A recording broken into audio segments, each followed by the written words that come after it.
अस्सलाम वालेकुम। उम्मीद है आप सब खैरियत से होंगे। आज हम हमारी सेकेंड ईयर के कंप्यूटर के लेक्चर को आगे लेकर जाने वाले हैं, जो कि डेटाबेस के क्वेश्चन से लिया गया है, जिसमें हम लेक्चर नंबर 7 को डिस्कस कर रहे हैं और जो चैप्टर नंबर 1 से हमने लिया है और वो है हमारे पास हमारा डेटाबेस क्या होता है, डेटाबेस सिस्टम क्या काम करता है और उसके मेजर कंपोनेंट्स कौन कौन से हैं। आए अपने लेक्चर की तरफ चलते हैं।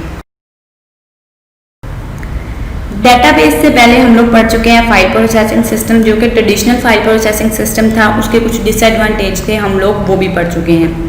तो अब हम पढ़ने वाले हैं डेटाबेस, जो फाइल प्रोसेसिंग सिस्टम के बाद बनाया गया है।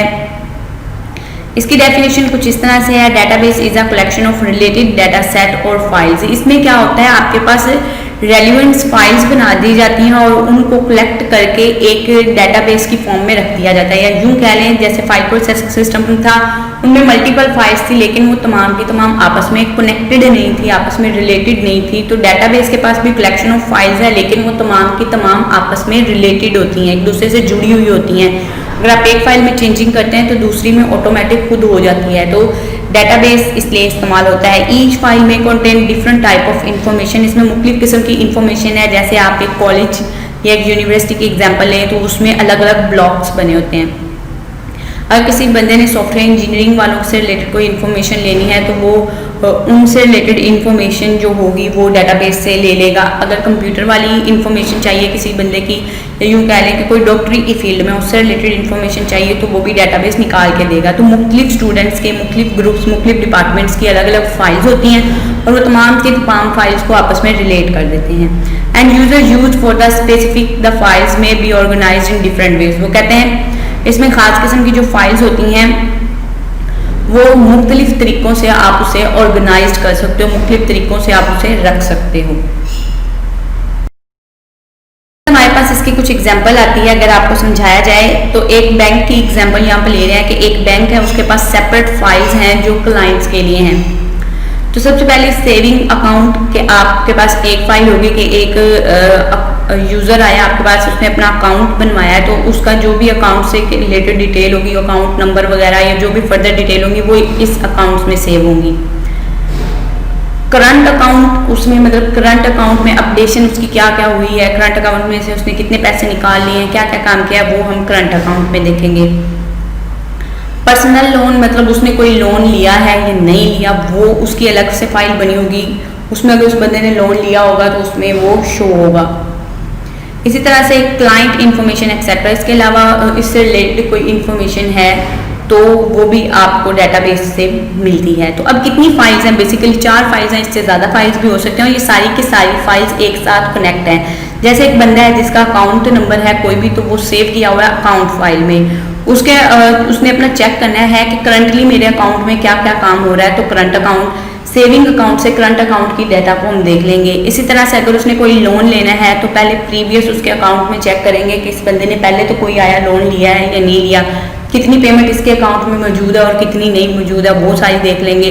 और फर्दर इससे रिलेटेड कोई इन्फॉर्मेशन होगी वो भी आप इन फाइल्स की मदद से दे सकते हैं।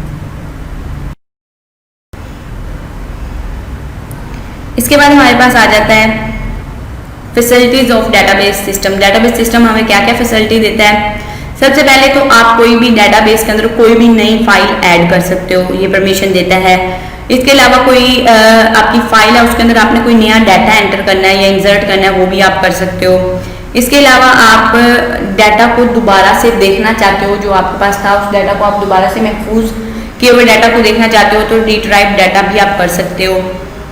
डाटा को अगर आपने अपडेट करना है, कोई मतलब उसमें कोई नई तब्दीली करनी है तो वो भी आप डेटाबेस सिस्टम की मदद से कर सकते हैं। उसके बाद अगर आप फाइल्स जो आपके पास मौजूद है उसमें से कोई डाटा आप डिलीट करना चाहते हैं, आप वो भी कर सकते हैं। उसके अलावा आपने कोई फाइल्स वगैरह को डेटाबेस के अंदर से रिमूव करना है, आप वो भी काम डेटाबेस से कर सकते हैं। इसके बाद हमारे पास आ जाता है एक क्वेश्चन जो हमारे पास आपकी बुक में भी दिया हुआ है कि what is database system. Database system क्या काम करता है और साथ में उसके मेजर कंपोनेंट्स कौन कौन से हैं। चलिए देख लेते हैं कि डेटाबेस सिस्टम क्या होता है। डेटाबेस सिस्टम वो कहते हैं ये कलेक्शन ऑफ डाटा होता है as well as a program recover to manage the data. वो कहते हैं ये कलेक्शन ऑफ डाटा होता है और कौन सा डाटा होता है जो किसी ना किसी प्रोग्राम को मैनेज कर रहा होता है, या यूँ कह लें उस डाटा का कोई भी प्रोग्राम जो बनाया हुआ होता है उससे रिलेटेड उसको ये यहाँ पर डाटाबेस में मैनेज कर रहा होता है, या यूँ कह लें ऐसा डाटा जिसको डाटाबेस मैनेज कर रहा होता है। उसके बाद database system is a computerised record. Database system जो होता है ये कंप्यूटराइज्ड रिकॉर्ड होता है जो कंप्यूटर सिस्टम के अंदर मौजूद होता है। मेन पर्पस इस सिस्टम के दो मेन पर्पस होते हैं। सबसे पहले ये डाटा को मेंटेन रखता है and provide it to the user, और यूजर को प्रोवाइड करता है जब भी यूजर को इसकी जरूरत पड़ती है। मतलब दो काम, डाटा को मेंटेन रखना और जब भी यूजर को इसकी जरूरत पड़े तो उसको प्रोवाइड भी करना। कंपोनेंट कौन कौन से होते हैं हमारे पास मेजर इसके? हमारे पास मेजर 4 कंपोनेंट हैं डेटाबेस सिस्टम के। तो सबसे पहला डाटा क्या होता है वो, हार्डवेयर कौन कौन से होंगे इसमें, सॉफ्टवेयर कौन कौन से होंगे और पर्सन कौन कौन से होंगे वो। अब हम सबसे पहले डिस्कस कर लेते हैं डाटा को। डाटा जो है डेटाबेस सिस्टम के अंदर सबसे इंपॉर्टेंट कंपोनेंट है। जाहिर सी बात है अगर आपके पास डाटा होगा तो फाइल्स बनेंगी तो मैनेज होंगी, तो इसीलिए डाटा सबसे ज़्यादा इंपॉर्टेंट होगा।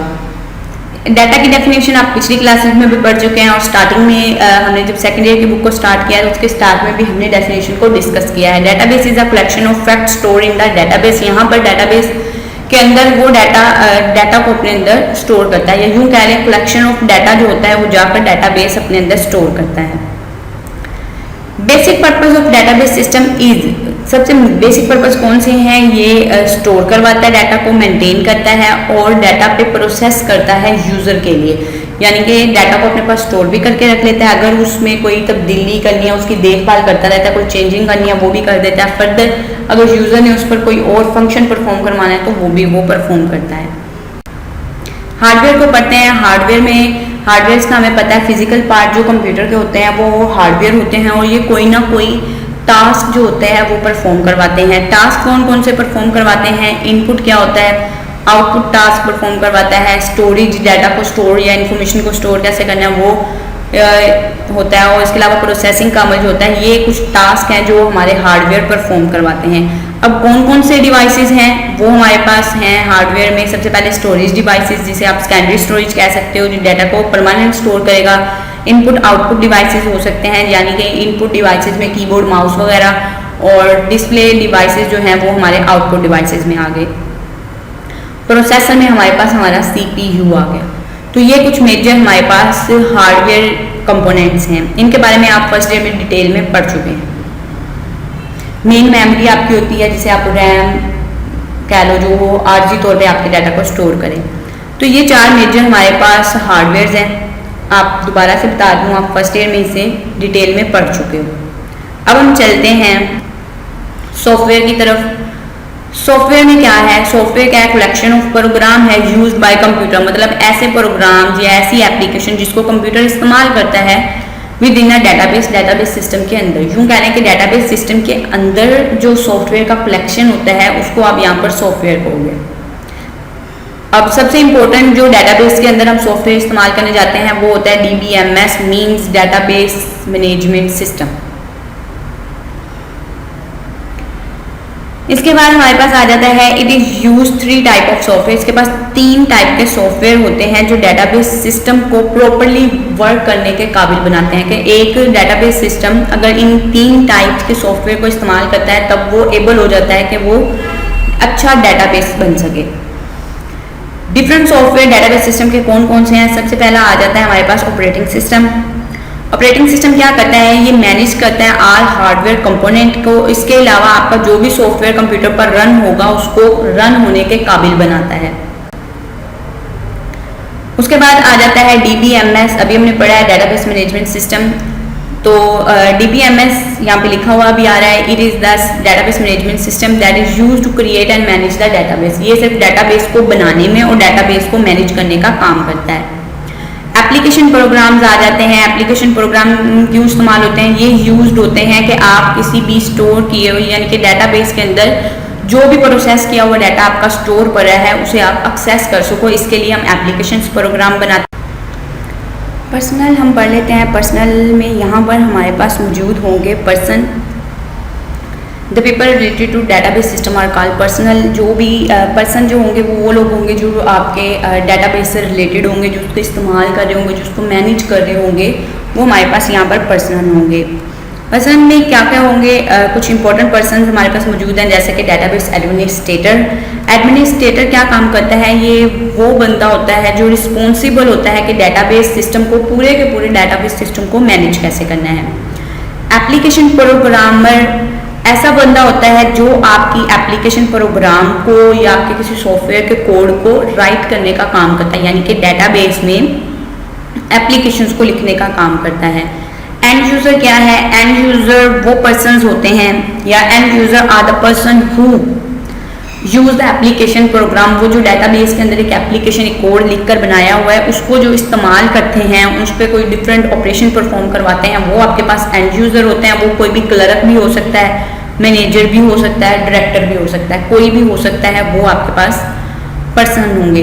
तो ये इंपॉर्टेंट क्वेश्चन है यहाँ पर कि वो आपसे पूछ लेते हैं कि what is database administrator, what is application programmer. ये कुछ वर्ड्स हैं जो आगे भी आप डेटाबेस में पढ़ोगे। इसके बाद हमारे पास आ जाता है नेक्स्ट लेक्चर। नेक्स्ट लेक्चर में हम देख लेते हैं, हमने कल जो टॉपिक इसके बाद पढ़ना है वो है ऑब्जेक्टिव ऑफ डेटाबेस के। डेटाबेस के कौन कौन से ऑब्जेक्टिव हैं। उम्मीद है आपको लेक्चर समझ आई होगी। समझ आई है तो हमारे लेक्चर को सब्सक्राइब करें ताकि आपको अगले लेक्चर्स की वीडियोस भी मिल सके। Thanks for watching. Allah Hafiz. Discuss कर लेते हैं डाटा को।